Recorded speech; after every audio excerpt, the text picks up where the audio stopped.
আমি বলবো যে মমতা ব্যানার্জির অনেক সাবধানী হওয়া উচিত। মমতা ব্যানার্জির যে সংস্কৃতিতে দলটা তৈরি হয়েছে আর যে বিবর্তনের মধ্যে ৫-৬ বছর নতুন সংস্কৃতি আনার চেষ্টা হয়েছে তাকে মানুষ গ্রহণ করেনি। অভিষেক বন্দ্যোপাধ্যায়ের ঔদ্ধত্যের কারণেই কি এই তৃণমূল কংগ্রেসের পতন? তার নিজের পরিবারেই নিয়ন্ত্রণটা যদি ঠিক মতন রাখতো তাহলে দলের নিয়ন্ত্রণটা তো পুরোপুরি থাকতো। উনি যে দুলছে সেটা আমি বুঝেছিলাম বেরিয়ে এসে, মাঝেরই ভুল হয়ে যায় আবার যে আমি একটুখানি বিশ্রাম নিচ্ছি, তুই একটু চালাতে গিয়ে দেখে নৌকা অন্যদিকে চলে গেছে। আমি বুদ্ধবাবুর ঘরে রাইটার্স বিল্ডিং এ গিয়ে মাটিতে বসে পড়ছি। এটা হচ্ছে মমতা ব্যানার্জির তীক্ষ্ণ বুদ্ধি এবং আগুনের নেতৃত্বের একটা প্রতিফলন। সেটাকে আবার জ্বালাতে চাচ্ছেন, কিন্তু আমার জ্বালানো নিশ্চয়ই তিনি পারবেন। বয়স হতে পারে কিন্তু আগুন তো নেবে না। গণেশকে বোধহয় একটু আলাদা রাখলেই পারেন। মা দুর্গা যখন যুদ্ধ করতে এসেছিল 10 হাত নিয়েই এসেছিল, আর যখন আমরা দুর্গা পুজো করি তখনই সবাই পরিবারকে নিয়েই করি। তাহলে সময় বিশেষে আমার মনে হয় যে তার নিজের সামনে থেকে লিডিং ফ্রম দি ফ্রন্ট, যেটা তার ক্যারেক্টার, সেটা করাই ভালো। পার্থ চট্টোপাধ্যায় বলেছিলেন যদি তৃণমূল কংগ্রেসের ফল খারাপ হয় তাহলেই তাঁর তরফ থেকে মমতা বন্দ্যোপাধ্যায়ের কাছে ফোন যাবে। যে ধরেছিল হ্যাঁ দাদা দাদা দাদা করলো, তারপর বেশ কিছুক্ষণ পরে বলল দিদি ওয়াশরুমে আছে। যে আইপ্যাকের তোলা তথ্যের ভিত্তিতে মমতা ব্যানার্জি কেন সিদ্ধান্ত নেবেন? আইপ্যাক সমস্ত কিছু সাইপ্যাক করে বানিয়ে দিয়েছে দিদি। তার ভাইপো এনে একটা পেশাদারি দলকে দিল আর উনিও রাজি হয়ে গেলেন, এবং তাদের ভিত্তিতেই আপনি ৭৪টা বিধায়ককে, সিটিং বিধায়ককে সরিয়ে দিন। কিসের ভিত্তি? 10টা হোক, 5টা হোক, যাদের যাদের সরিয়ে নেই সেই 3টা রেজাল্ট অত্যন্ত শোচনীয় হয়েছে। তা পার্থভৌমিক কোথায় গেল? এখন কোথায়? নাটক করতে গেছে আবার। তো এই মেসি কাণ্ডের জেরে ধরুন অরূপ বিশ্বাস বা সুজিত বসু, দেখুন মদনের সঙ্গে এটা না তুলনা করলে আমার একটু লাগবে। মদনের গ্রাসরুট আর অরূপের গ্রাসরুট তো এক নয়। মদনও তো ক্রীড়ামন্ত্রী ছিল, ওই মদনের নামে এইসব ঘটনা ঘটেনি। ও তো প্রতিবাদের একটা মুখ হিসেবে উঠা আসা আমাদেরই একজন প্রাক্তন সহকর্মীর মুখ্যমন্ত্রী হয়েছে। তো আনন্দের ব্যাপার যে আমি তাকে চিনতাম, আমি যদি নাও চিনতে পারি অন্যকে, কিন্তু শুভেন্দুকে তো আমি চিনি, শিশিরদাকে আমি চিনি, দিব্যেন্দুকে আমি চিনি। ফলে এই চেনার থেকে একটা নিশ্চয়তা থাকে, এ ভালো চালাবে, এই এক্সপেকটেশনটা থাকে। কিন্তু শুভেন্দু যেরকম বৈভব সূর্যবংশীর মতন খেলা শুরু করেছে, প্রতি বলে ছক্কা, আমার মনে হয় আরো একটুখানি ধীর স্থির ভাবে তারা সে চালাতে পারত। সিপিএম এর আমলে যারা অত্যাচার করেছিল, তৃণমূলের আমলে তারাই আমাদের পার্টি দখল করেছিল। আমি তো পুরোনো দিনের লোক, আমাকে বললো লাভ আছে না। তোমরা নিজেরা খবর নিয়ে দেখো সেই বেশ কিছু বিধায়ক দিল্লিতে কোথায় গিয়েছিল। একদম ঋতব্রত বন্দ্যোপাধ্যায়, যে ঋতব্রত বন্দ্যোপাধ্যায় সিপিএম থেকে একসময় তৃণমূল কংগ্রেসে এসছে এবং এই তৃণমূল কংগ্রেস থেকে এবার কি বুঝতে পারছে যে তৃণমূল কংগ্রেসের এবার সময় শেষ? যে আমরা যখন জিতেছি, আমরা যখন অন্য দলে যেতে পারবো না, কংগ্রেস বা সিপিএম করলেই ভালো হয়। এটা বোধহয় একটা আশ্রয়ের জায়গা হবে। আমার সঙ্গে শুভেন্দুর অধিকারী ততটা গামাখা কোনোদিনই ছিল না, কিন্তু শিশিরদার সঙ্গে তো ছিলই। তার কাছে আশা করবো যে যেন সে যে সুযোগ পেয়েছে তার তো ইচ্ছা পূরণ হয়েছে, স্বপ্ন পূরণ হয়েছে, সে যেন একটা সব মানুষকে চলবার মতন বাংলা তৈরি করতে পারে, কাউকে আঘাত দিয়ে না। দিদি চিনতো কোনটা নকল আর কোনটা শোনা। দিদির এই চেনা বন্ধ হওয়াটা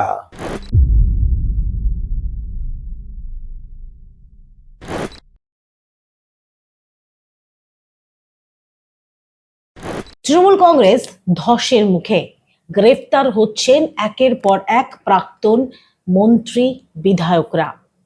চোর চোর স্লোগান উঠছে অভিষেক বন্দ্যোপাধ্যায়ের বাড়ির সামনে, এবং অভিষেক বন্দ্যোপাধ্যায়ের বাড়িতেও বেআইনিভাবে নির্মাণ করা হয়েছে বলে নোটিশ জারি করা হচ্ছে পুরসভার পক্ষ থেকে। নমস্কার, আমি তুলিকা রায়, বেঙ্গলি পটির পর্দায় আপনাদেরকে স্বাগত জানাচ্ছি। এই মুহূর্তে আমরা আবারও এসেছি পার্থ চট্টোপাধ্যায়ের বাড়িতে। তার কারণ বেশ কিছু প্রশ্নের উত্তর খোঁজা এখনো বাকি রয়েছে। বেঙ্গল লিবার্টির পর্দায় আপনাকে আবারও স্বাগত জানাচ্ছি। প্রথম প্রশ্ন, তার কারণ হচ্ছে এর আগে আমরা যখন ইন্টারভিউ করেছিলাম আপনি বলেছিলেন যদি তৃণমূল কংগ্রেসের ফল খারাপ হয় তাহলে মমতা বন্দ্যোপাধ্যায়ের কাছে আপনার ফোন যাবে। গেছিল কি 4 মে? আমি তো অন্যদের মতো তো ডিজিটালি সরগরও নই। আপনারা আগের এপিসোডে দেখতে পাবেন পার্থ চট্টোপাধ্যায় বলেছিলেন যদি তৃণমূল কংগ্রেসের ফল খারাপ হয় তাহলেই তাঁর তরফ থেকে মমতা বন্দ্যোপাধ্যায়ের কাছে ফোন যাবে। এখনো উত্তর পাইনি আমরা। ফোন সেদিনই গিয়েছিল যেদিন খারাপ ফল হয়, সেদিনই ফোন করেছি অল ইন্ডিয়া তৃণমূল কংগ্রেস, তার সেন্ট্রাল অফিস, তার ফোন নম্বর হচ্ছে 24540881। পার্সোনাল নাম্বারে ফোন। না, পার্সোনাল নাম্বার তোমার কাছে নেই। আচ্ছা। আর আমি পার্সোনাল নাম্বার করতে চাই না, আমি তো কর্মী, হুম পতাকা বা ইরাদার হুম বা শুভানুধ্যায়ী। তো শুভানুধ্যায়ীরা যেভাবে যোগাযোগ করে আমিও সেভাবে যোগাযোগ করেছি। কথা হয়েছিল? না, উনি ওনার লোক বললো, আমি আমার পরিচয় দিলাম যে যে ধরেছিল, হ্যাঁ দাদা দাদা দাদা করলো। তারপর বেশ কিছুক্ষণ পরে বলল, দিদি ওয়াশরুমে আছে। মানে ফোনটা রিসিভ করার পরে অনেকক্ষণ পরে, মানে আপনি ফোনটা অনেকক্ষণ ধরেছিলেন? অনেকক্ষণ ধরে চেষ্টা করলো, বা ওইখান থেকে বোধহয় বলা হলো হুম যে আমি ব্যস্ত আছি বা কিছু।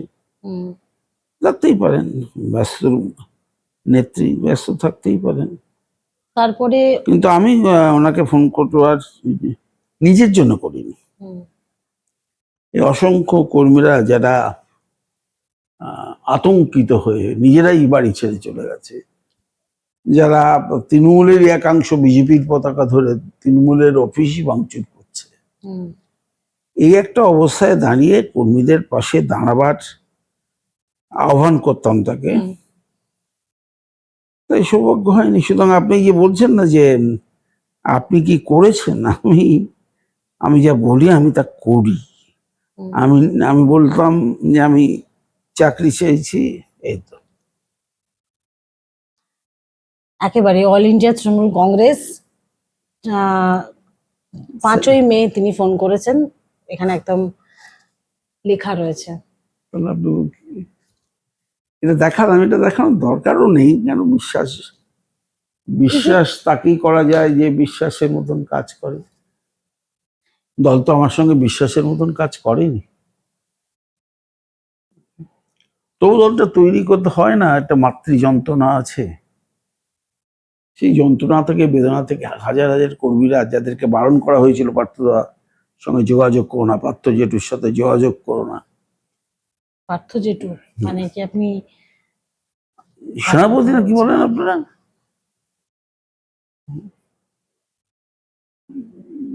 তো তাদের নির্দেশ উপেক্ষা করে যারা দলে দলে আমার হাসপাতাল থেকে বাড়ি ফেরার সময় উপস্থিত হয়েছিল, হুম তাদেরকে বারণ করা হয়েছিল। তোমরা কাছে কেন? বিহারের লোককে বলেছিল, হুম যে বলেছিল ভাগ্যের কি হেরফের, নির্বাচনে সেই রাজবাড়ী কেন্দ্রের প্রার্থীর বাড়িতেই কিন্তু ইডি গিয়ে হানা দিয়েছিল।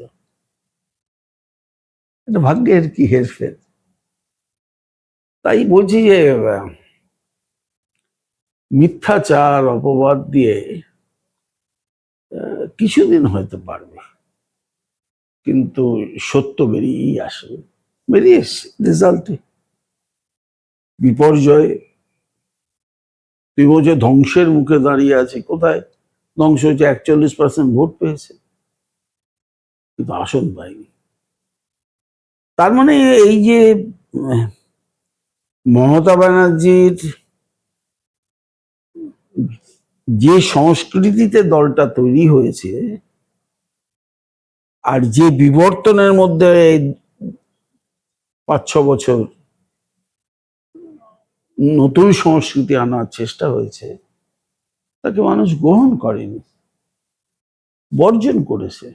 এই যে তৃণমূল কংগ্রেস মানেই আগে যেটা উঠতো মামাটি মানুষের সরকার, অভিষেক বন্দ্যোপাধ্যায় ইদানিং গত 5-6 বছরের যদি কথা বলি, অভিষেক বন্দ্যোপাধ্যায়ের ঔদ্ধত্যের কারণেই কি এই তৃণমূল কংগ্রেসের পতন?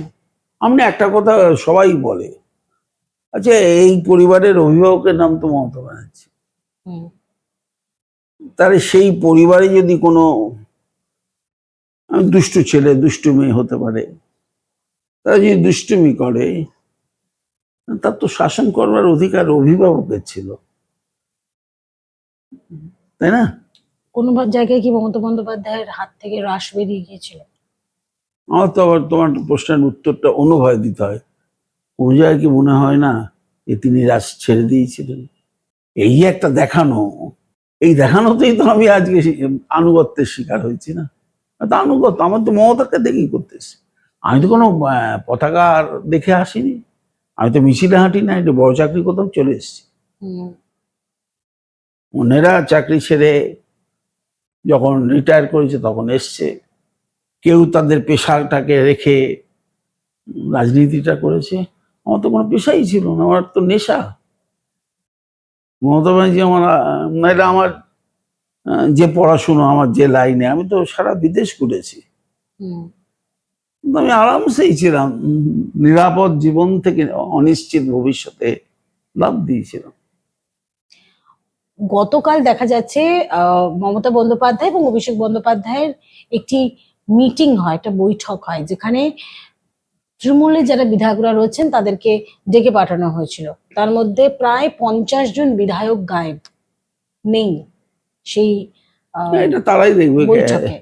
তারাই তো। আমি তো তখন জেলে ছিলাম না, আমি জেলে ছিলাম, আমি তো বলতেও পারবো না। না, এই গতকালের কথা বলছি। না, কিভাবে প্রার্থী চয়ন হয়েছে, আমি তো সাংঘাতিক ভাবে বিরোধিতা করি যে আইপ্যাকের তোলা তথ্যের ভিত্তিতে মমতা ব্যানার্জি কেন সিদ্ধান্ত নেবেন।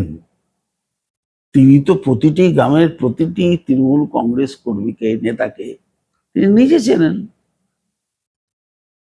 হুম, তার কোথায় আহ, শক্তিতে মনে হয়েছে যে তার ভাইপো এনে একটা পেশাদারি দলকে দিল আর উনিও রাজি হয়ে গেলেন, হুম, এবং তাদের ভিত্তিতেই আপনি 74টা বিধায়ককে, সিটিং বিধায়ককে সরিয়ে দিলেন। কিসের ভিত্তি? 10টা হোক, 5টা হোক হবে। হুম, যাদের যাদের সরিয়ে সেই যে সেইখানকার রেজাল্ট অত্যন্ত শোচনীয় হয়েছে। হুম, অর্থাৎ প্রার্থী চয়নও ভুল হয়েছে। এবার দেখুন, আপনি একটা কথা ঠিক মতন তুললেন না, বা হয়তো ইতস্তত করছেন। আচ্ছা এই 50 জনের সমীকরণ কি? কটা এসসি এসটি, কটা মহিলা, কটা মুসলিম সম্প্রদায়ের লোক, কটা আদিবাসী, হিসেব করেছেন? তাহলেই বুঝবেন যে এত সংখ্যার লোকরা তারা কেন ভীত সন্তুষ্ট হয়ে এই পতাকা ধরবো না থাকবো, ধরবো না থাকবো, এই চিন্তায় ভুগছে। যেখানে আমাদের উচিত তাদের পাশে থেকে সাহস দেখানো, হুম। তারা দেখি ঘরের মধ্যে বসে থেকে আলোচনা করে বলছে রাস্তায় নাও। এটা তো মমতা ব্যানার্জির রেসিপি না। মমতা ব্যানার্জি অন্য জিনিস, খবর পেয়ে দাঁড়িয়ে যায়। হুম, এই যে তৃণমূল মানেই মানুষের পাশে, সেই চিন্তাটা এখন আর বাংলার মানুষ অনেক ক্ষেত্রেই এই নতুন ইঞ্জেকশনে তোমাকে সুস্থ করবে তার বদলে অসুস্থই করেছে। তৃণমূলের এই চৌঠা মের পরে তৃণমূলের অনেক যারা কর্মীরা রয়েছেন তারা অনেক সময় আহ ফোন করার চেষ্টা করেছেন। আমি যদি বলি কর্মী বলতে মুখপাত্র কথা আমি বলছি, রিজু দত্ত। তিনি যে অভিযোগ করছেন যে তার বাড়ির সামনে অনেক বিজেপির যারা ক্ষুব্ধরা রয়েছেন তারা এসেছিলেন, এবং সেটার জন্য বাঁচার জন্য, পরিবারকে বাঁচার জন্য অভিষেক বন্দ্যোপাধ্যায়কে ফোন করেছিলেন, মেসেজ করেছিলেন, কিন্তু সে সময় পাশে দাঁড়াননি। মানে এই যে পালা বদল হওয়ার। আরে রিজু তো এটি সেদিনকার ছেলে, আমারও তার সঙ্গে ডাইরেক্ট পরিচয় নেই, আপনার সাথে কিন্তু নেই? নেই ডাইরেক্ট পরিচয়।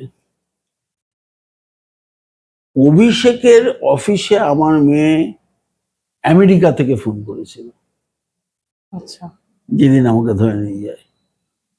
অভিষেক তো ফোন তোলেনি।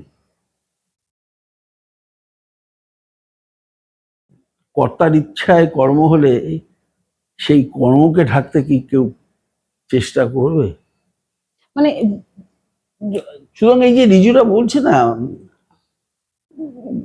ওরা একটা আশা নিয়ে এসেছিল। তো আমার নিজের ধারণা ওরা একটা আশা নিয়ে এসেছিল, ক্ষমতা নাই বা হলো একটা আশা, ভালো স্বচ্ছ বলবে, টিভিতে রোজ যেতে পারছে। কিন্তু ওরা বোঝেনি যে যে ছাতাটার নিচে ওরা আছে হুম, এটা শতচ্ছিদ্র একটা ছাতা। হুম, তাই জন্য ওর আশাভঙ্গ ওই কারণেই হয়েছে। হুম, আমি মনে করি না তাদের এই আর তারা এই কথাগুলো বলেছে বলেই তাদেরকে শোকজ করে দাও। এই যে হায়ার অ্যান্ড ফায়ার রুল, এটা কোম্পানিতে চলে, তাও এখন কোম্পানিতে মেনে নেয় না। আমাদের নতুন থিওরিতে এখন টক অ্যান্ড টক। হুম। তো তো টক অ্যান্ড টক নেই, বলেছিস কেন যাও, বলেছিস কেন যাও, পার্থ এরম করেছে যাও, মুকুল এরম করেছে কিনা যাও। মানে মুখ খুললেই বা প্রতিবাদ করলেই দলের অন্দরে দলের অন্দরে না, দল তো দুজনের দল, সিদ্ধান্ত তো দুজনের। বক্সি তো বসে শুধু সই করে, বক্সি সিদ্ধান্ত কার্যকর হয়েছে কিছু? হুম, কোন বক্সি? জয়প্রকাশ মজুমদারকে বক্সি একটা বিধায়কের আসন দিতে পেরেছে? মুকুলের প্রতি মুকুল ইয়ে আমাদের ফাউন্ডার, একটা অন্যতম নেতা ছিল, তাকে ছাড়া তো আমি ব্যক্তিগতভাবে মনে করি ভুল। তাকে প্রোটেকশন দেওয়াটা হলে হয়তো যেত না, সে প্রোটেকশনের ভয়ে হয়তো অন্যদিকে গেছে। কিন্তু ওর ছেলে, হুম, তুমি ঘটা করে শ্মশান পর্যন্ত গেলে, বাড়ি পর্যন্ত গেলে, বিধানসভায় আসলে, আর বিধানসভার টিকিট তাকে একটা দিতে পারতে না? এগুলো না পর্যালোচনা করা উচিত। দল সেই পর্যালোচনার পথে যেতে চাচ্ছে না কেন, তাই আমার কাছে একটু অবাক লাগছে। নাইলে আপনি দলের যাকে বাদ দিলেন, ধরুন নর্থ 24 পরগনা, মদন মিত্র ছাড়া পুরোটা উড়ে গেল। হুম। তা পার্থভৌমিক কোথায় গেল? এখন কোথায়? নাটক করতে গেছে আবার? যারা গ্রাসরুট থেকে রাজনীতি করেছেন তাদেরই অনেককে দেখা গিয়েছে, মদন মিত্র থেকে শুরু করে কয়েকজন বিধায়করা রয়েছেন, তারা টিকে গিয়েছেন।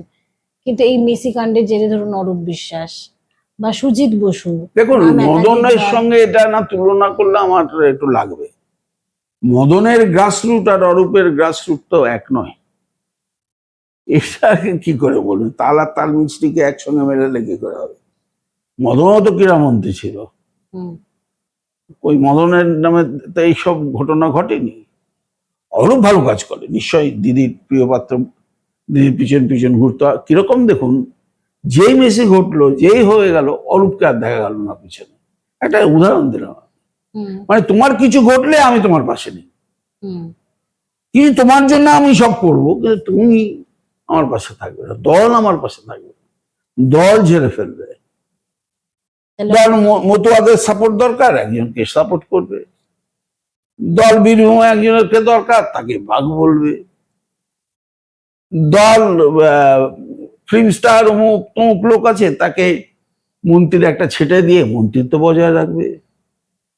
কিন্তু আমার মতন কিছু হলো না, আমার বাড়িতে কিছু পাওয়া গেল না, ওই দুম করে সাসপেন্ড করে দিল। যদিও সেটা আমি মনে করি অসাংবিধানিক। মমতা বন্দ্যোপাধ্যায় নিজে যদি ঘোষণা করতেন তাহলে আমার পক্ষে সুবিধা হতো। আমি একটা জিনিসই বুঝতে পারি না, যে দল লোক আমাকে এটা করলো আর মন্ত্রিসভা থেকেও সরিয়ে দিল, এই দুটো একসঙ্গে একই লোক, যে সরকারের প্রতিনিধি না, হুম, সে কি করে বলে? আমার না অনেকগুলো প্রশ্ন ধীরে ধীরে আসছে, আর আমার কষ্ট লাগছে। যে দলটার জন্যে রাত দিন খেটেছি,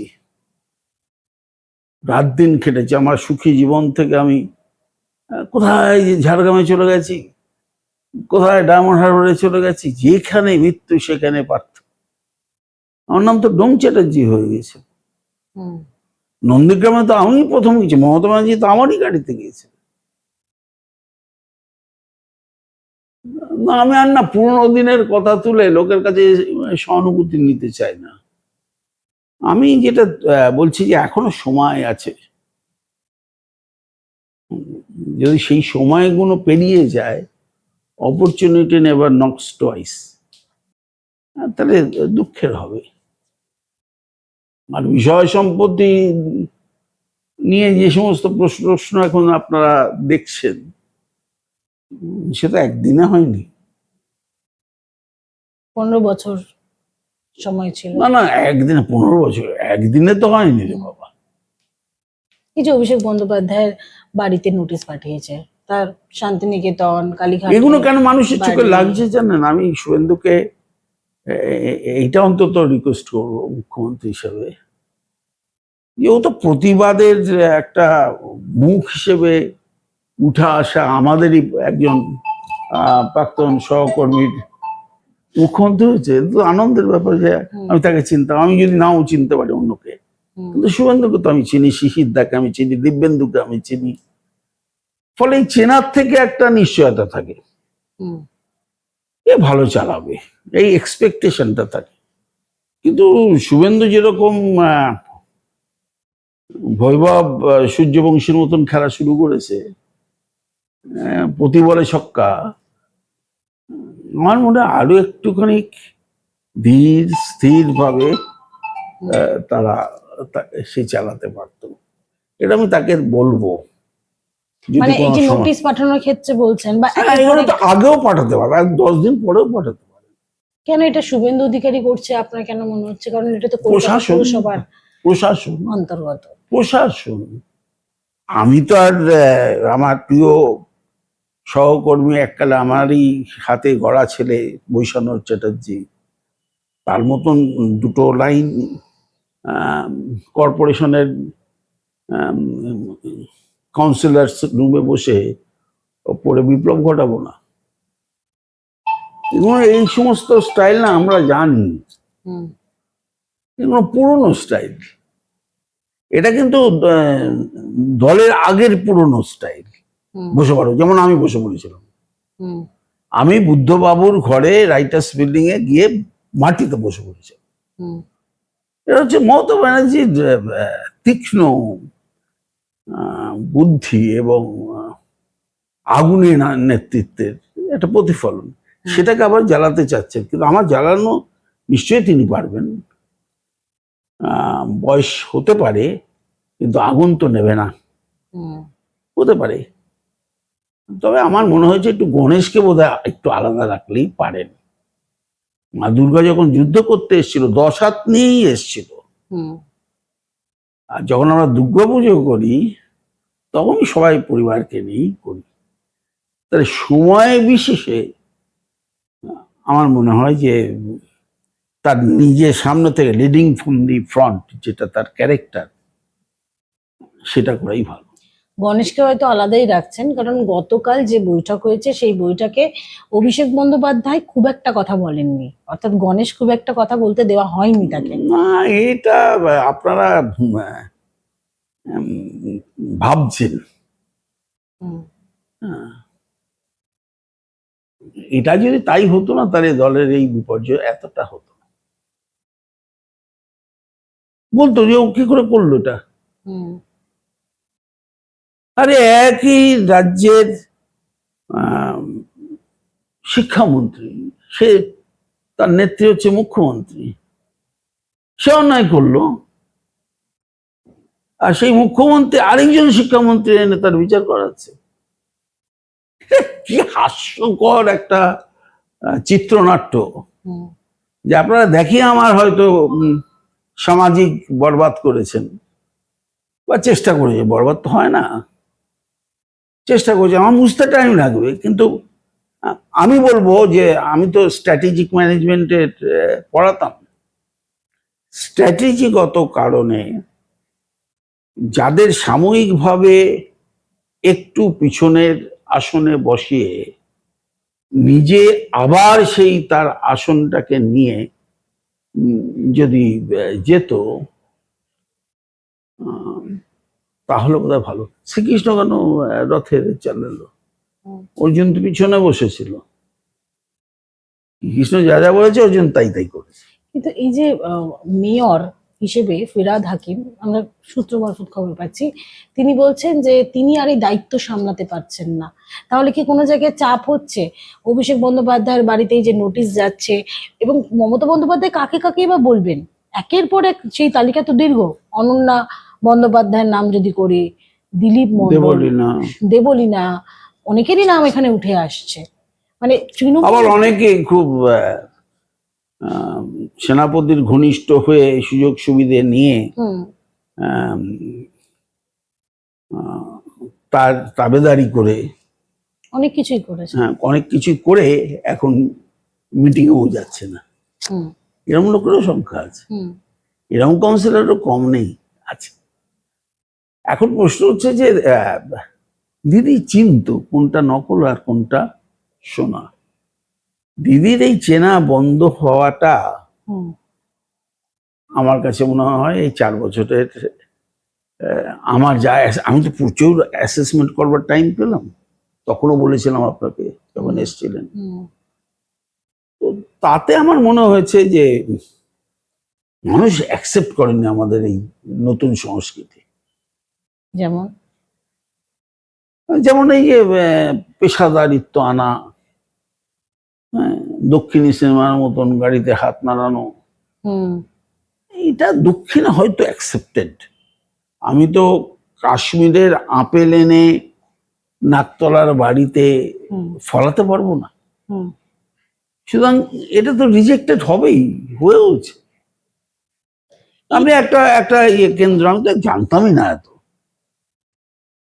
এই ফলতা কেন্দ্র ধরুন, জাহাঙ্গীর খান।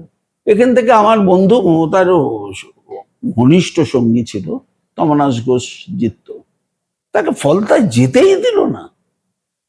আবার এখন শুনছি যে লাস্ট 2024 যখন আমি জেলে, সেই নির্বাচনে একটা বিধানসভা কেন্দ্রে 1,68,000 ভোটে সঙ্গ অভিষেক বন্দ্যোপাধ্যায় জয়ী হয়েছেন ওখান থেকে, আর টোটাল ভোট হয়েছে 7 লক্ষেরও বেশি। তো এইরকম জনপ্রিয়তা থাকলেও মমতা বন্দ্যোপাধ্যায় এত ভোটে কোনদিন জেতে, মমতা ছেড়ে দিয়েছে মানুষের। এটা কি জাহাঙ্গীর খানের জন্যই সম্ভব, আর সেই হিসেবেই জাহাঙ্গীর খানকে উপহার স্বরূপ এই প্রার্থীর মানে টিকিট দেওয়া হয়েছিল? আমি তো বললাম প্রার্থী পদে আমি এখনো মনে করি যে সঠিক হয়নি। আমি হাজার চিৎকার করে বলবো, আমি বললাম শৌকতকে ক্যানিং থেকে সরিয়ে ভাঙড় দেওয়া ঠিক হয়নি। হুম এটাকে অদ্ভুত কি বলবো এ সংস্কৃতি, যে তোমায় সবচেয়ে বেশি সাহায্য করলো তাকে সবচেয়ে আগে ছাঁটো। সোনালি সাহায্য করলো এত, শুধু পারিবারিক সাহায্যেও তো সোনালি ছিল, তো সোনালীকে সাতগাছিয়া থেকে ছাটো। কি অপরাধ না, তার একটা বাচ্চা মেয়ে আছে, সুতরাং বাচ্চা মেয়ে দেখবে টেকবে, এখন আর হবে না। আর এই সোনালী 30 জনের বিধানসভায় বাঁশি বাজিয়ে একটা মেয়ে কি করতে পারে সে তো আমি নিজে দেখেছি। হুম। শরীর খারাপ হতে পারে, সে নিজে গিয়ে বলতে পারে দিদি আমাকে এরকম না, আমাকে একটা অন্য কাজ দাও। ও তো দিল্লিতেই কাটাতো মমতা ব্যানার্জির সঙ্গে, সোনালীকে পাঠিয়ে দিতে পারতাম, হুম তুই যা রাজ্যসভায় যা, তোর শরীরটা ভালো নেই। মানুষ তো এগুলো এক্সপেক্ট করে না একেবারে। তাহলে আর কৃষ্ণা চক্রবর্তীকে কেন সল্টলেকের পুরো বোর্ডে চেয়ারম্যান করলো নাকি মেয়র করলো, কেন করলো? তো ওখান থেকে এখানে এসে তার একটা স্বীকৃতি পেয়েছে, তো হুম তার হাজবেন্ড সমীর, সেও তো স্বীকৃতি পেয়েছে। প্রত্যেকটা মানুষ না, তুমি কি খেতে দিচ্ছ আর কিরম ভাবে তাকে বলছো বড় কথা না, একটা ফিলিং অফ স্যাটিসফ্যাকশন যে হ্যাঁ ও আছে। এই আছে ভাবটা যদি আমাদের মধ্যে থেকেই কমে যায়, তো জনতার মধ্যে থেকে কমতে তো বাধ্য। ঘটনা তো তাই হয়েছে। একসময় মনে করা হতো যে তৃণমূল কংগ্রেস মানেই হচ্ছে একটা স্ট্রং সংগঠন গোটা রাজ্য জুড়ে, কিন্তু 4 মে বেলা 12টার পর পুরোপুরিভাবে উল্টে গেল। যারা নিচুতলার কর্মীরা, আপনি বললেন যে তারা তাদেরই বিজেপির ঝান্ডা ধরে তাদেরই কি তৃণমূল করবে কংগ্রেসের তারা? পার্টি অফিস সবাই তো আর ভাঙছে। গুন্ডা বদমাস না, এই যে রিজুর গল্প বললেন, সবাই তো আর গুন্ডা বদমাস না। তারা দেখেছে যে আমাদের নিরাপত্তা, আমার পরিবারের নিরাপত্তা। কিন্তু তারা কি কোনো রকম কোনো দোষ করেনি এতদিন ধরে? না, আমি তো সবাই গুন্ডা বদমাস না বলেছি। হ্যাঁ, যারা অধিকাংশ দেখবেন চেঞ্জটা হয়, কিন্তু ওই অটো হুম চেঞ্জটা হয় পতাকা লাগিয়ে দেয়। হুম অটো একেবারে সেম কায়দায়। আমি শ্রমিক ভট্টাচার্যকে ধন্যবাদ দেবো যে শ্রমিক খুব কড়া হাতে এটা মোকাবিলা করেছে। হুম পার্টি দখল, সিপিএম এর আমলে যারা অত্যাচার করেছিল, তৃণমূলের আমলে তারাই আমাদের পার্টি দখল করেছিল। আমি তো পুরোনো দিনের লোক, আমাকে বললো লাভ আছে নাকি? হুম সুতরাং সবাই ওই ভয়ে যায়নি, যে আতঙ্কিত হয়ে যে সংখ্যালঘু সম্প্রদায়ের কয়েকজন লোক আমার সঙ্গে দেখা করে, তারা আতঙ্কিত। হুম বকরিদিকে আমাদের উৎসব হবে না দাদা? দিদি কি রাস্তায় নামবে না? হুম এসেছিল আপনার কাছে? আছে তো, হুম কজনের নাম বললো তো। এটাও একটা প্রাক্তন কর্মী, কিন্তু তৃণমূলের পতাকা বহন এখনো পর্যন্ত করে যাচ্ছি। হুম তারা তো ওই আশায় আছে, তাহলে আমরা কি করব। হুম তুমি খুব একটা ইম্পর্টেন্ট কথা বলেছিল, বেশ কিছু বিধায়ক যায়নি। হুম তো তোমরা নিজেরা খবর নিয়ে দেখো, সেই বেশ কিছু বিধায়ক দিল্লিতে কোথায় গিয়েছিল। একদম ঋতব্রত বন্দ্যোপাধ্যায়। যে ঋতব্রত বন্দ্যোপাধ্যায় সিপিএম থেকে একসময় তৃণমূল কংগ্রেসে এসছে, এবং এই তৃণমূল কংগ্রেস থেকে এবার কি বুঝতে পারছে যে তৃণমূল কংগ্রেসের এবার সময় শেষ?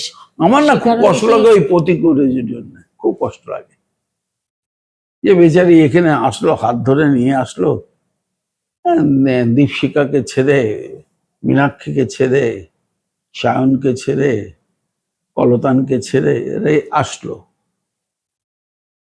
এসএফআই তো অত বড় লিডার ছিল, তাকে সুযোগও দিয়েছিল দল। কিসের জন্য আসলো? ও তো মমতার হাত ধরে আসতে পারত। এই যে লোকের ছোট ছোট জিনিসগুলো, ক্ষমতা আমি দেখুন, আমি বলছি যে আরাবুলের নামে অনেক দোষ আছে।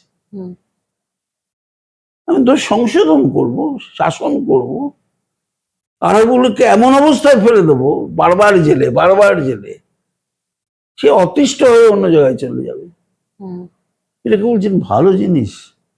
আমরা তখন মুকুল, শুভেন্দু বা ধরুন আমি, এই সমস্ত নামগুলো আলোচনা করছেন, কিন্তু বা সোনালী, কিন্তু এই আরবুলের মতন লোকরা, তারা বদমাশ হতে পারে, তাদের বিরুদ্ধে অভিযোগ আনতে পারে। হুম কটা অভিযোগ তার নিজের জন্য আর কটা অভিযোগ দলের জন্য, সেটাও দেখতে হবে। সাইকেল করে তৃণমূল ভবনে আসতো, হুম যখন তৃণমূল বলে কেউ ছিল না তখন আসতো।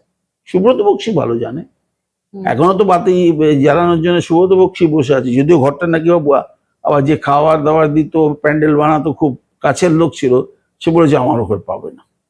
সে বলেছে ছেড়ে দাও দিদি, আমাদের তৃণমূল কংগ্রেস যে অস্থায়ী জীবনসার গলিতে হুম। দুর্গা মণ্ডপে যেটা এখন আছে, তাকে ছেড়ে দিতে হবে।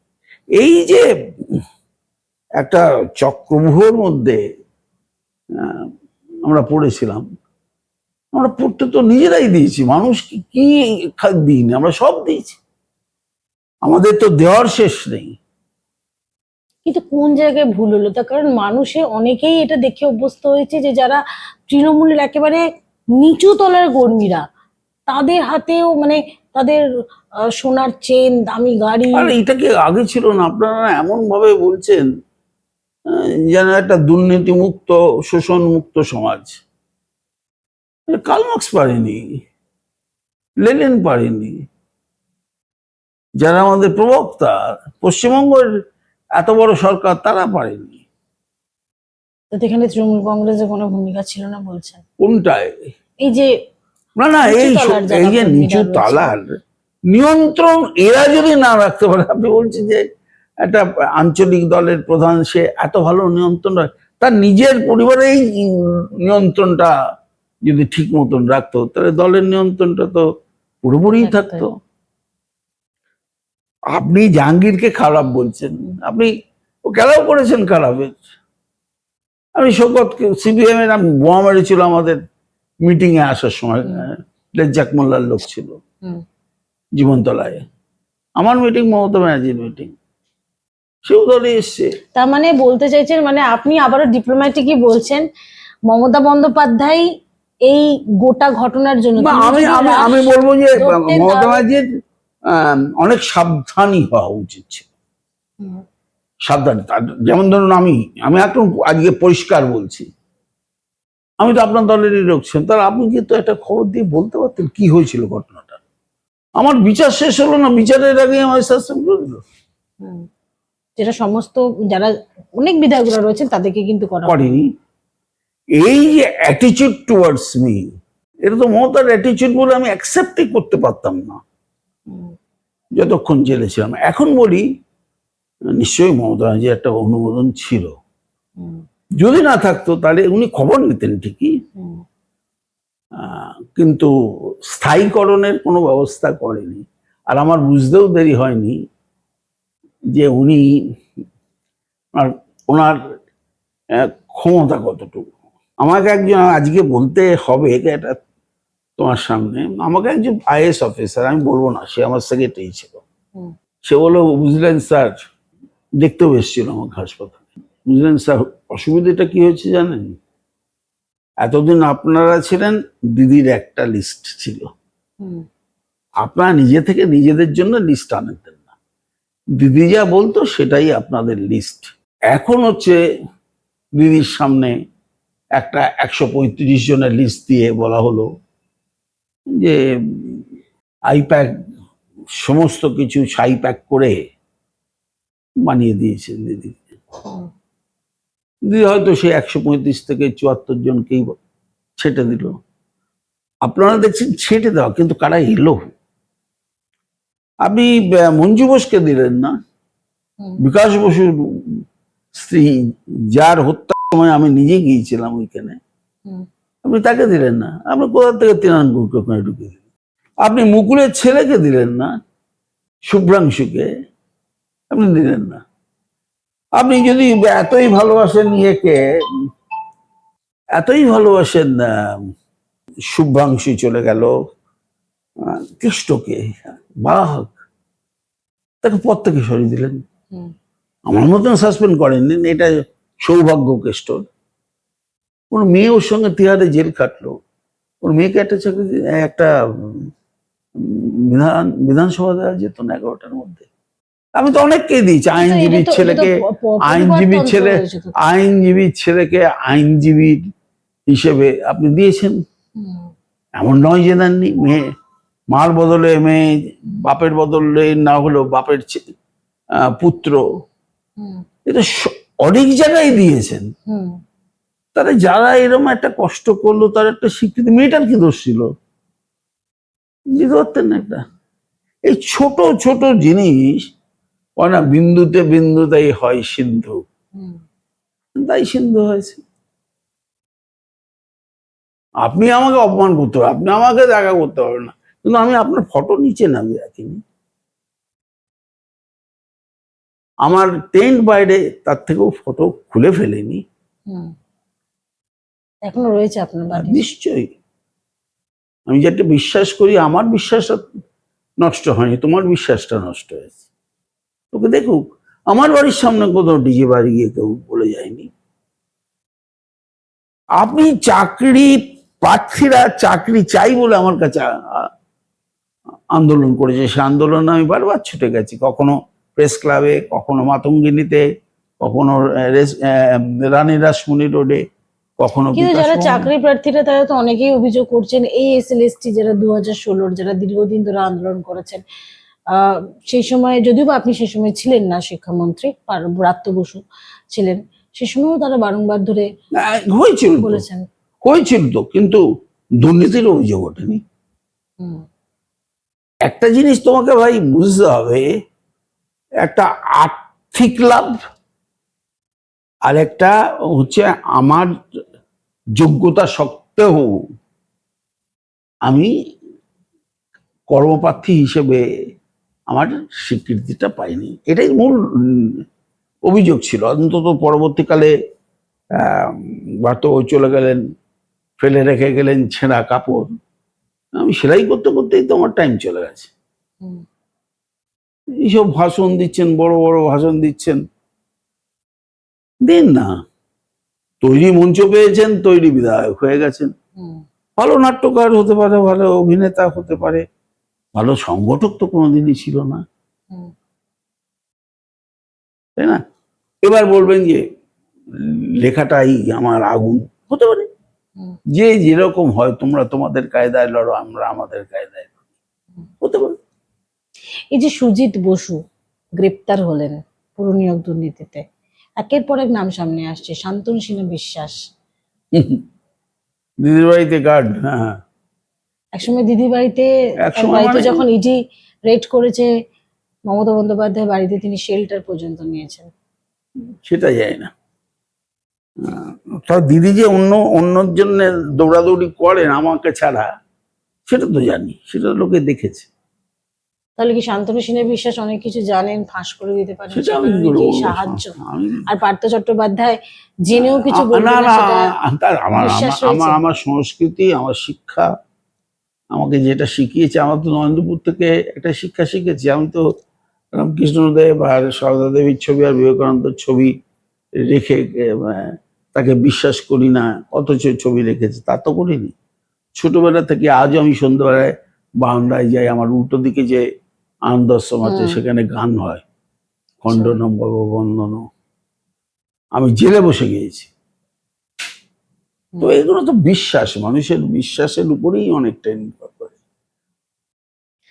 আমার শেষ একটাই প্রশ্ন, তার কারণ হচ্ছে আপনাকে এর আগের বারে যখন প্রশ্ন করেছিলাম যে আপনি নির্দল হিসেবে দাঁড়াতে চান, নাকি তৃণমূল কংগ্রেসের হয়ে দাঁড়াবেন, নাকি অন্য কোনো দলে শিফট করবেন, পার্থ চট্টোপাধ্যায় কি যেহেতু খুব বিচক্ষণ মানুষ, রাজনীতিবিদ, এবং খুব অ্যাসেসমেন্ট করেন, বুঝে গিয়েছিলেন যে এবার হয়তো তৃণমূল কংগ্রেসের না, আমি এটা কি হাল বুঝেছিলাম, হতে পারে? যে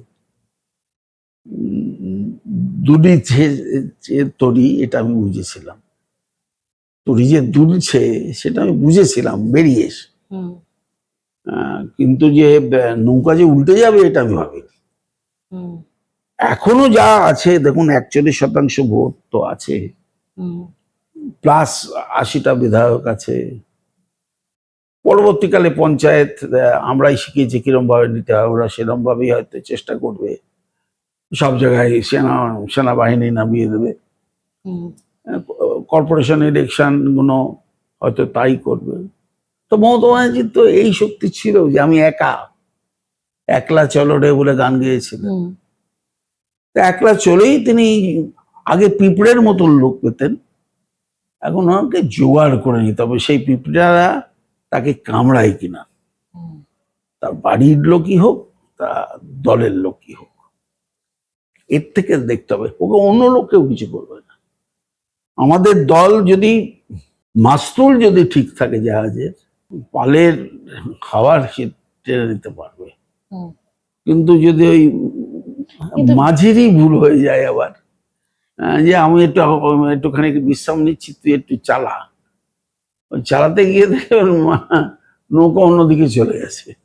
কিন্তু এই যে আপনি বলছেন এখনো পর্যন্ত সময় রয়েছে, ইতিমধ্যেই গত 10 দিন আগেকার কথা বলছি, 14 জন বিধায়ক বিজেপির সঙ্গে যোগাযোগ করার চেষ্টা করছে, তারা যেতে চাইছে, এবং আপনি তো বললেন যে দিল্লিতেও অনেকে যাচ্ছে আসছে।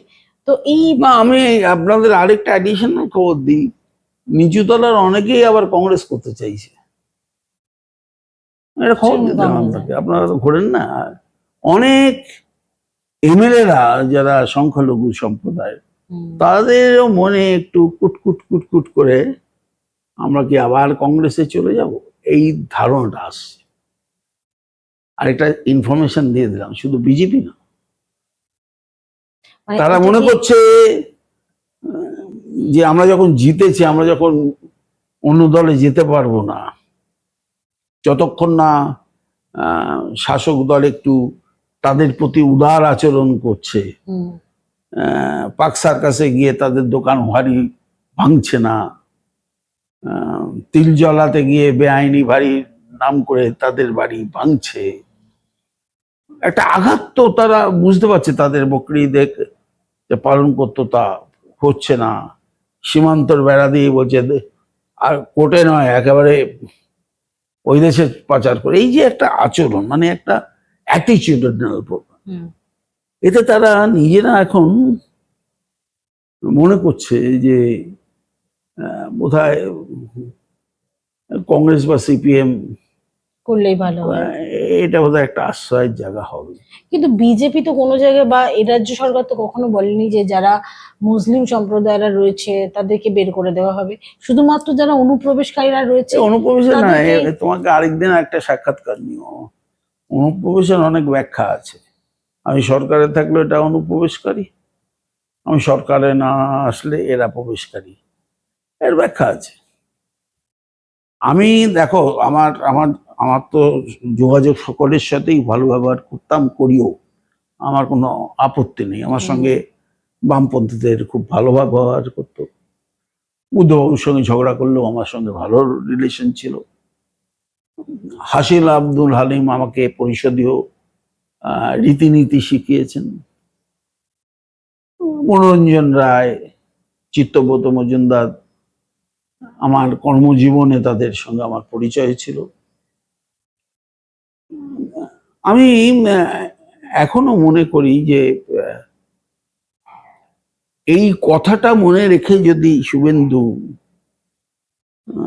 চলে আর মনে রাখে যে নন্দীগ্রামের ইস্যুতে এগিয়ে এসেছিল সংখ্যালঘু সম্প্রদায়ের লোকেরা, তুই তো আন্দোলনটা জানিস, তাহলে শাসক হিসেবে যেটা শ্রমিক বলে, শুনি ভালো লাগে শুনতে, যে আমরা তো রাষ্ট্রবাদী মুসলিমদের নিশ্চয়ই তারা ভারতবাসী। অটল বিহারী বাজপেয়ীর মতন বলে না যে যারা ভারতের নাগরিক তারাই ভারত মাতার সন্তান। অন রেকর্ড অটল বিহারী বাজপেয়ী বলে। তো এই আশ্বাসটা যদি তাদের দিতে পারে ভালো। অনেকেই তো আবার বিজেপির দিকেও এখন মুসলিম সম্প্রদায়ের কেউ কেউ ভাবছেন যে আমরা কি ক্ষতি করে হবে, আমার এর থেকে তো বেশি ক্ষতি হবে না। কিন্তু এই যে একটা চাপ, মূলত ধরো হকারের, যদি তুমি ধর্মতলায় যাও, যদি শিয়ালদায় যাও, যদি পাক সার্কাসে যাও, দেখবে মূলত বা খিদিরপুরে যাও, মূলত বা 80% হচ্ছে মুসলিম সম্প্রদায়। ভেঙে দাও, গুড়িয়ে দাও, এ তো আমরা স্লোগান দিতাম, ভেঙে দাও, গুড়িয়ে দাও, ভেঙে দাও, গুড়িয়ে দাও। এই ভেঙে দাও, গুড়িয়ে দাও, এটা কখনো একটা কর্মসূচি হতে পারে না। সুভাষ চক্রবর্তী সানসাইন করেছে, এটা ভুলে গেলে চলবে না। আমি আবার, তোমারও বয়স, তুমি জন্মাওনি হয়তো, সুভাষ চক্রবর্তী করেছিল হকার উচ্ছেদ, সানসাইন, টেকেনি, আবার পিঁপড়ের মতন বসেছে। এর একটা স্থায়ী সমাধান ভাতাতে হবে না, এটা কর্মসংস্থানে হবে। তুমি কাজ দাও। নিয়োগ নীতি নিয়ে আগামী 6 জুন একটা বৈঠকও রয়েছে রাজ্য সরকারের। নিয়োগ নীতির সঙ্গে নিয়োগ নীতি নিয়ে এখন কি করে, আমি অশোক লাহিড়ির কাছে আশা করবো কিছু ভালো কাজ করবে, ভালো অর্থনীতিবিদ, আমি ওর খুবই ভক্ত লোক, ভালো করবে। আচ্ছা, আপনার পুরনো সৈনিক বর্তমানে মুখ্যমন্ত্রী শুভেন্দু অধিকারী, কোনো বার্তা দিবেন পার্থ না, চট্টোপাধ্যায়? শুভেচ্ছা থাকলো। শিশিরদা কেমন আছে, বাবা মাকে দেখো। দেখলাম তো শিশিরদা ভালোই আছে, দুধ মুড়ি খায়, আর তাকে আর কি, সেটা চিরকালই এরকম, দামি সিগারেট খাতো, দুধ মুড়ি। আর বলতে বুঝলে ভাইয়া, আমার দাঁত কিন্তু সোনার, 4টে দাঁত সোনার, মরে গেলে ওই 4টে দাঁতই পাবে, আর কিছু পাবে না। শিশিরদার কথা আমার সবসময়ই মনে হয়, কেন আমাকে বিধানসভার বিরোধী দলনেতা করার সময় সুব্রত বক্সী আমার প্রস্তাবক ছিল আর সমর্থক ছিল শিশির অধিকারী। হ্যাঁ, ওই পরিবারের সঙ্গে তো যুক্ত। আমার সঙ্গে শুভেন্দুর অধিকারীর ততটা গামাখা নেই। কোনোদিনই ছিল না, কিন্তু শিশিরদার সঙ্গে তো ছিলই আমার। এবং তার কাছে আশা করবো যে যেন সে যে সুযোগ পেয়েছে তার তো ইচ্ছা পূরণ হয়েছে, স্বপ্ন পূরণ হয়েছে, হুম। সে যেন একটা আহ, সব মানুষকে চলবার মতন বাংলা তৈরি করতে পারে, কাউকে আঘাত দিয়ে নয়। হ্যাঁ, প্রতিবাদের ভাষা শুনে যদি আমি এখানে এসে থাকি, সেটা রাতারাতি প্রতিহিংসার ভাষা যেন না হয়, এইটুকু আমি বলবো। আমার আর কি বলার, আমার চাওয়ার তো কিছু নেই। গুতোগাতা কম দিকে এটাই বলবো, তাতে কাজ করুক, মন দিয়ে কাজ করুক। সীমান্তে বেড়া দেওয়াটা একটা বিরাট কাজ নয়, এটা বিজেপির কর্মসূচি হতে পারে, বাংলার কর্মসূচি দেখুক। কিন্তু বাংলার মধ্যেই তো যদি এই ন্যাশনাল সিকিউরিটির তো একটা না না, এটা বড় তো একটা part। বিজেপির কর্মসূচি। হুম, ভারী শিল্প কর্মসূচিটা নেই তো, শ্রমিক যে বলছিল হুম, ভারী শিল্প আনবো, ভারী শিল্প, একটা ছিটে ফোটে একটা ব্যবসায়ীকে নিয়ে আসুক না। একটা আমি তো এনেছিলাম, আমি তো শ্যামপুত্রদাকে এনেছিলাম, হুম, আমি তো নারায়ণ কৃষ্ণমূর্তিকে এনেছিলাম, হুম, আমি তো প্রসূন মুখার্জি সেই সময় ছিল, আবার তাকে এনেছিলাম, আমি তো চ্যাটার্জি সোরেসের নরেন্দ্রপুরের আমার সিনিয়র দাদা, হুম, তাকে তো এনেছিলাম। হুম। তো এরকম দু চারটে খুব খুব বড় হলেও, যদি আমরা বলি আদানি ফাদানি যাকে পারে আনো, দেখি কর্মসংস্থান। দেখি দেখি। আমরা তো ইয়েটা পোর্টটা বলেছিলাম, স্বয়ং মুখ্যমন্ত্রী পোর্ট কেড়ে নিয়েছে ওর হাত থেকে, আমি আর কি করব। হুম, না, এটা আমরা বলেছিলাম যে মেদিনীপুরের ওখানে ডিপ সি পোর্ট হবে বলেছিলাম, হুম, এটা করুক, একটু কিছু করুক, বদলে দিক। বিধান রায়ের 12 বছর মুখ্যমন্ত্রীতে বাংলা যতটা উন্নয়নের মুখ ছবি দেখেছে, তারপরে 34 বছরও দেখেনি। 15 বছরে সোশ্যাল প্রোগ্রাম নেওয়া হচ্ছে, এফেক্ট আছে সোশ্যাল, কিন্তু সে অর্থে ওয়্যার হাউসের, ফ্লিপকার্ট আর অ্যামাজনের ওয়্যার হাউস করা ছাড়া ক্যাপিটাল কিন্তু ইনভেস্টমেন্ট অনেক হয়েছে মমতার আমলে, এটা কেউ বোঝে না। মমতার আমলে যথেষ্ট উন্নতি হয়েছে, আমরা তার ফসল তুলতে পারিনি, তার কারণ আমরা প্রচারেই অন্যরকম মুখ হয়ে গেল না, SIR নিয়ে অন্যরকম মুখ হলো। আমরা ধরতেই পারলাম না যে এটাও একটা রাজনৈতিক অঙ্ক। হুম। সিপিএম যেমন রাজনৈতিক অঙ্কে বামফ্রন্ট তৈরি করেছিল, তিনি অজান্তেই বিজেপি একটা ফ্রন্ট তৈরি করে রেখেছিল। সেই ফ্রন্টের মোকাবিলা একার পক্ষে করা সম্ভব হয়নি, সেটাও একটা পতনের।